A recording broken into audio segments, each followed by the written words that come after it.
você, Deus vai mudar a sua história hoje. Eu acho que o seu irmão ainda não entendeu. Olhe para cá, por favor. Coloque o dedo no rosto dele e faça assim, ó, no rosto dele, assim, ó, no rosto dele. E diga assim para ele ou para ela: não é amanhã não, não é amanhã não, é hoje. Hoje Deus começa a mudar a história deste lugar. Olhe para cá e preste atenção, queridos. Como eu disse, principalmente você jovem e adolescente. A Bíblia diz que um abismo chama outro abismo, ou um abismo puxa outro abismo. E quando eu tinha cerca de 14 anos de idade, chega uma praga no Rio de Janeiro, na capital carioca. Queridos, e esse abismo foi o primeiro abismo que conheci na minha vida. O nome desta praga que chega no Rio de Janeiro, quando eu tinha 14 anos de idade, jovem adolescente, preste atenção nisso aqui, por favor. Quando eu tinha 14 anos de idade, esta praga chega ali para tentar destruir a minha vida. O nome desta praga chama-se baile funk. Este foi o primeiro abismo que conheci na minha vida. Baile funk, abismo esse que arrasta a multidão de jovens, inclusive jovens como vocês, que estão na presença do Senhor, aí dão ouvido às pessoas lá fora e se enveredam por este caminho. E eu digo para vocês, jovens e adolescentes neste lugar, sem medo de errar, vale a pena servir a Deus, vale a pena estar na presença do Senhor. Aleluia. Eu não tinha uma mamãe crente. Eu não tinha bispo, uma mamãe que segurasse na minha mão e que me levasse para a casa do Senhor. Eu não tinha uma mamãe que me instruísse na palavra do Senhor. Ninguém na minha família servia a Deus. Uma família muito grande, eu não tinha um primo de segundo grau que fosse crente, ninguém servia ao Senhor. Como eu disse, a minha família saiu do meio da macumba, queridos. Eu não tinha uma mamãe que me instruísse no caminho do Senhor. Mas quando o baile funk chega no Rio de Janeiro, com uma música eletrônica chamada de Chochomere, os jovens ficaram alvoroçados. Os jovens só queriam saber de baile funk. A minha mãe, mesmo sem conhecer a palavra do Senhor, ela me chamou e me deu um conselho. Quando ela viu todos os jovens querendo ir para o baile, a minha mãe me chamou e disse: filho, não conheça o baile funk. Filho, não conheça este caminho. E quando a mãe fala, é batata. Quando a mãe chama o seu filho, orienta o seu filho, e se o filho não está nem aí para a orientação dos seus pais, pode fazer assim com o ouvido e escutar o barulho da queda, porque é certo de quebrar a cara. Primeiro mandamento com promessa: honre o seu pai, honre a sua mãe, e serão te multiplicados os anos dessa terra. Jovem adolescente, quer viver mais um pouquinho? Honre o seu pai e honre a sua mãe. Vê se tem aí um jovem perto de você, ou um adolescente perto de você, e diga para ele ou para ela: honre o seu pai e honre a sua mãe. Aleluia, aleluia, glória a Deus. Olhe para cá. Como eu disse, um abismo chama outro abismo. Um abismo puxa outro abismo. Através dos bailes funks, eu conheci o tráfico de drogas. Através dos bailes funks, eu conheci os traficantes.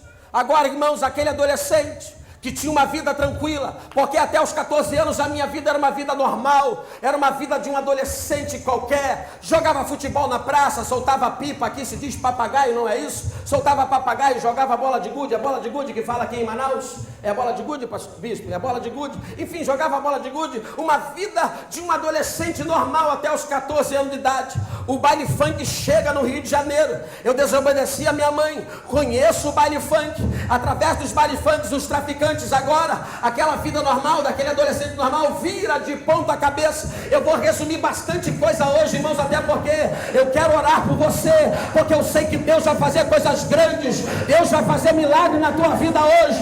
Hoje Deus muda a tua história para sempre. Para sempre. Diga para a pessoa do seu lado: a tua vida nunca mais será a mesma.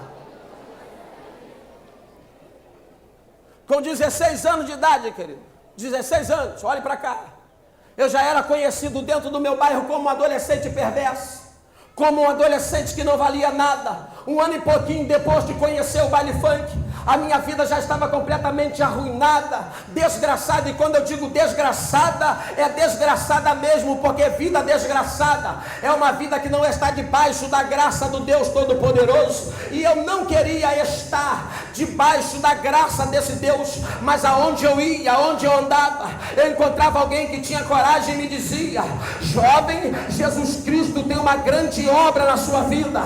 Jovem, Jesus Cristo tem uma grande obra na sua vida, queridos. 16 anos de idade, a primeira vez que me foi feito um convite para participar de um assassinato. 16 anos de idade, irmãos, uma criança ainda. Amados, quando eu conto o meu testemunho, eu não gosto de contar as coisas que fiz, porque as coisas que fiz não edificam a ninguém, mas eu vou contar o que Deus fez na minha vida, porque o que Deus fez edifica, e o que Deus fez na minha vida vai edificar a tua vida nesta noite. Olhe para cá, por favor, queridos irmãos. Num destes bailes funk, eu conheci uma jovem, me casei com essa jovem, graças a Deus, eu sou casado com ela até o dia de hoje, para a glória do nome do Senhor. Agora em dezembro, nós vamos fazer 16 anos de casado, há mais de 18 anos juntos, para a glória do nome do Senhor. Como de costume da nossa família, a minha esposa logo engravidou, queridos, e eu criei uma expectativa muito grande no meu coração, concernente ao nascimento de minha primeira filha. Os meses da gestação foram passando, a minha vida não mudava em nada, queridos. A minha esposa, ela entrou em trabalho de parto e foi levada para o hospital do Rocha Faria, que fica ali no centro de Campo Grande. Tem algum carioca aqui no nosso meio? Tem alguém? Oriundo do Rio de Janeiro? Não tem ninguém? Tem lá atrás, né? Aleluia. No meio dessa multidão não tem nenhum carioca? É a primeira vez aqui em Manaus que vem, tem lá atrás? É nada, tá brincando. Aleluia. Diga para a pessoa que está do seu lado: Deus vai mudar a sua história hoje. Olha para cá. Mais tarde eu chego naquele hospital, olho para as minhas irmãs e as minhas irmãs estavam chorando. Eu olho para os meus irmãos e os meus irmãos estavam chorando. Eu olho para a minha mãe tentando esconder as lágrimas. E eu perguntava para ela: o que é que está acontecendo, mãe? E ela não conseguia me dar uma palavra. E eu perguntava: é o nascimento da minha primeira filha. O que é que está acontecendo? O que é que está havendo aí? Ninguém me dava uma palavra. Quando eu chego no interior daquele hospital, naquela sala pós-parto onde as mamães ficam, algumas colegas de minha esposa tentando dar uma palavra como se algo pudesse consolar naquela hora. A notícia corria dentro do hospital do Rocha Faria que a minha primeira filha nascera com síndrome de Down. Quantos conhecem a síndrome de Down? Faz assim com a sua mão. Hoje todos, né? Naquela época, queridos, não era tão divulgado, o preconceito era maior. As crianças que nasciam com síndrome de Down eram chamadas de mongoloides por alguns ignorantes. O preconceito era muito grande. Algumas pessoas da minha família deixaram de ir na minha casa, porque não queria olhar para a minha filha daquele jeito. Queridos, não que a minha filha fosse uma desgraça para a minha vida, porque nunca foi.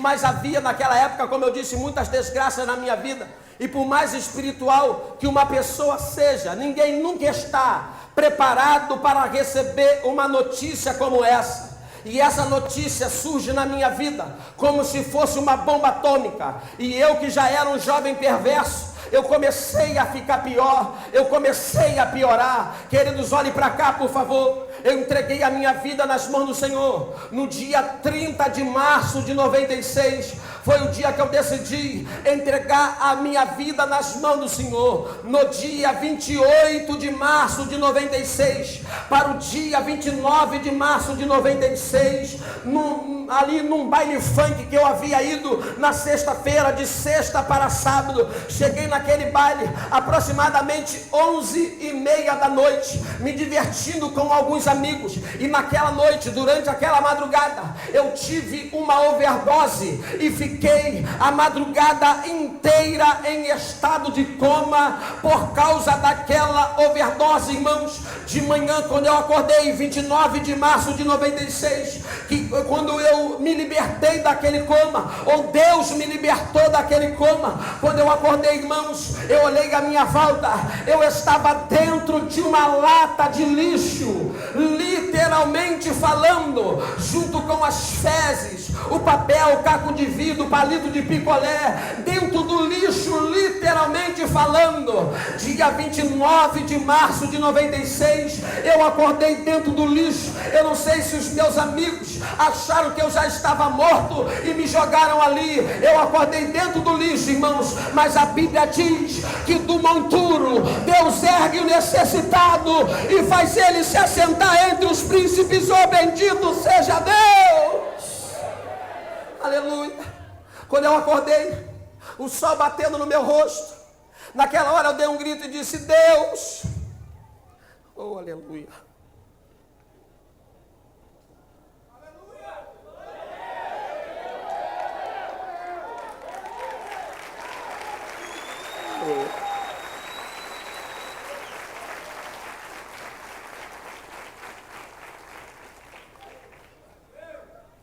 Eu era um lixo dia 29 de março de 96, irmãos. Eu disse: Deus, o que é que eu estou fazendo aqui? Eu levantei e comecei a andar. Quando eu dei por mim, eu estava em frente a uma estação de trem chamado Estação de Madureira. Eu olho para aquela plataforma, queridos irmãos, queridas irmãs. Eu não tinha nenhum dinheiro no bolso, todo sujo, fedendo.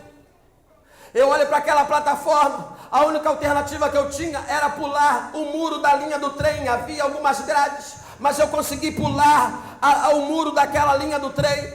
Subi naquela plataforma e fiquei, irmãos, naquela plataforma com um propósito no meu coração naquela hora. O propósito naquela tarde, 29 de março de 96, era me jogar debaixo do primeiro trem que passasse por ali. Eu já não aguentava mais a vida que eu estava levando, sem saber que aqueles que tiram a sua própria vida já estão condenados ao inferno. Então, irmãos, eu já estava disposto a me jogar debaixo do primeiro trem que passasse por ali. Eu fico aguardando um trem naquela plataforma. De repente o microfone anuncia: composição com destino a Santa Cruz ficou avariado na estação de Cascadura. Para quem não sabe o que é avariado, quebrou. Os minutos vão passando, o microfone anuncia mais uma vez: composição com destino a Japeri ficou avariado na estação de Engenho de Dentro. Os minutos vão passando, o microfone anuncia mais uma vez: composição com destino a Dom Pedro II ficou avariado na estação de Deodoro. Os minutos vão passando, o microfone anuncia mais uma vez: composição com destino a Deodoro ficou avariado na estação de São Francisco. E todos os trens para Madureira iam avariando para a glória do Deus Todo-Poderoso. Sabe por quê?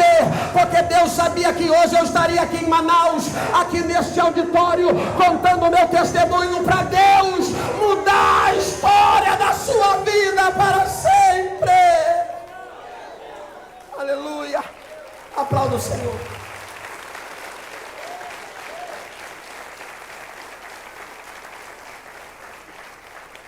Mais de uma hora não passava um trem naquela estação. Mais de uma hora, trem para lugar algum. Todos os trens iam parando. Queridos irmãos, de repente desce a escada um varão baixinho, escurinho, um terno todo surrado de tanto pregar o evangelho naquela estação. Sabe daqueles crentes que as pessoas chamam de malucos, daqueles crentes que as pessoas chamam de fanáticos? Mas eu tenho uma notícia nesta noite: não são malucos, não são fanáticos, mas são homens cheios do Espírito de Deus e com coragem para entrar numa estação de trem e pregar esta palavra, que é fé transformadora. Aquele homem, irmãos, ele pegou o seu pandeiro e começou a louvar a Deus. Aquele homem pegou o seu pandeiro e começou a engrandecer o nome do Senhor perto de mim. De repente, aquele homem se aproxima mais.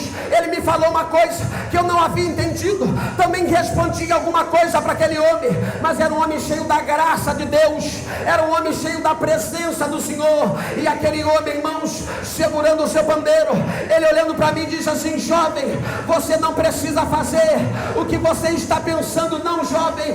E eu nunca mais me esqueci dessa cena.